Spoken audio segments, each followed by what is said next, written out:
আসসালামু আলাইকুম, নতুন একটি ভিডিওতে স্বাগতম। ভিডিওটি যদিও কিছুদিন আগের, গিয়েছিলাম ঘুরতে এনায়েতপুরে দরবার শরীফে, খাজা ইউনুস আলীর দরবারে। এই যে দেখতে পাচ্ছেন অনেকগুলো হাঁড়িতে রান্না হচ্ছে মানুষের জন্য। বেশি পরিচিত খাজা এনায়েতপুরি নামে। সিরাজগঞ্জ জেলার বেলকুচি উপজেলার এনায়েতপুর। তিনি ছিলেন একজন বিখ্যাত সুফি সাধক, তবে তিনি এলাকায় খাজা পীর বলেই বেশি পরিচিত ছিলেন। যাই হোক, আমরা ভিডিওতে আসি। এই যে দেখতে পাচ্ছেন যে এখানে ছাগল গরু কাটাকাটি হচ্ছে, যে এক একজন এক একটা কাজ নিয়ে ব্যস্ত। কেউ ছাগল কাটাতে, কেউ গরু কাটাতে, কেউ আবার রান্না বান্না, কেউ আলু ধোয়াতে, বিভিন্ন কাজে যে যার মতো ব্যস্ত।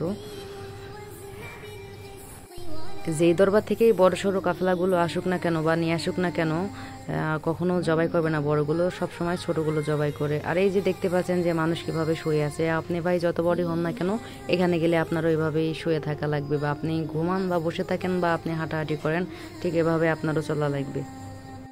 এনায়েতপুরে এটা দেখতে পেলেন যেটা, এটা হচ্ছে 3 নং গেট। তারপরে গেলাম 2 নং গেটে। তো এটা হচ্ছে প্রবেশ গেট।